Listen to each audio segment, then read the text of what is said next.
সম্মানিত মুসল্লিয়ান একরাম, নীরবতা ইসলামে, নীরবতা ভালো করে বোঝেন, নীরবতা ইসলামের গুরুত্বপূর্ণ ইবাদত।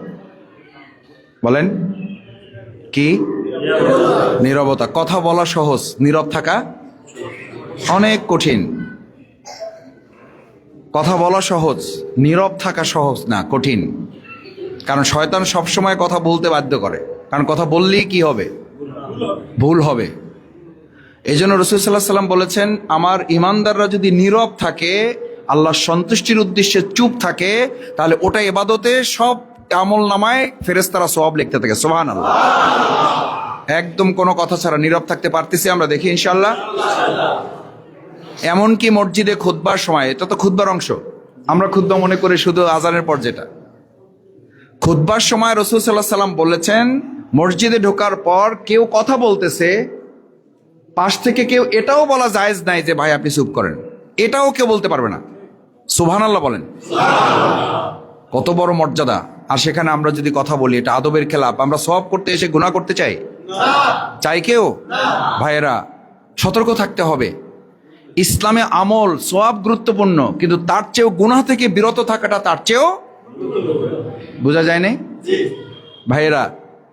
দেখবেন ডাক্তারের কাছে যাবেন, ডাক্তার ওষুধ দেয়, ওষুধের সাথে নিচে লিখে দেয় এইটা খাবেন, এইটা খাবেন না। লেখে না? লেখে না? কিছু খাওয়ার কথা লেখে, কিছু না খাওয়ার কথা লেখে। গোটা কোরআনে যত জায়গায় আমল করতে বলা হয়েছে, তত জায়গায় কিছু কাজ থেকে বিরত থাকতে বলা হয়েছে। কেন জানেন? সওয়াব করা সহজ, আমল করা সহজ, অন্যায় থেকে বিরত থাকাটা সহজ নয়। আল্লাহ তাআলা আমাদের সওয়াব করার তৌফিক দান করুন, অন্যায় থেকে বিরত থাকারও তৌফিক দান করুন। সম্মানিত মুসল্লিয়ান ইকরাম, পবিত্র জুমাবার, ইমানদারদের জন্য এটাকে ঈদ বলা হয়েছে, সাইয়্যিদুল আইয়াম।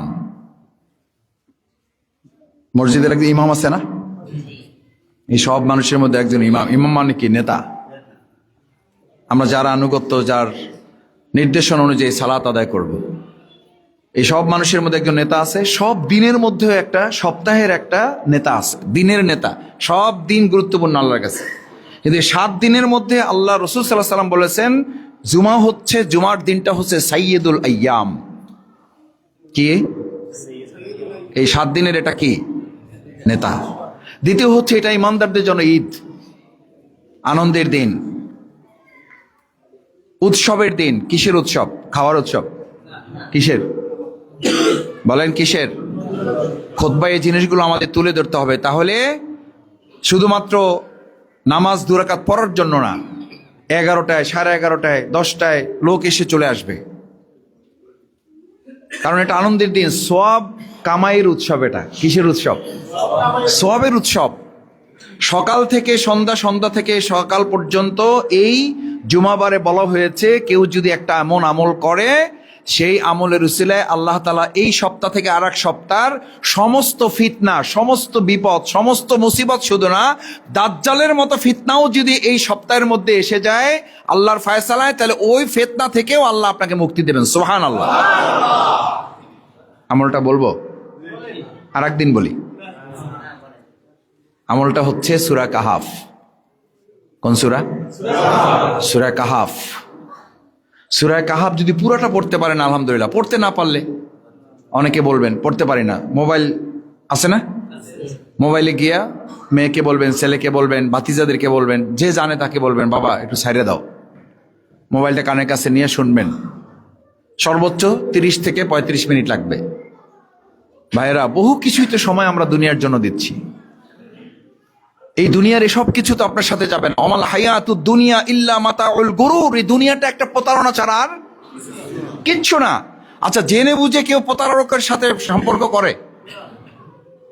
একদম বাধ্য হইলে কতটুকু করে, যতটুকু না করলে নয়। ধরেন লঞ্চে উঠে গেছেন, জানছেন যে লঞ্চের পাইলট বা সারেং একটু প্রতারক টাইপের, এখন ঝাঁপ দেবেন লঞ্চ থেকে।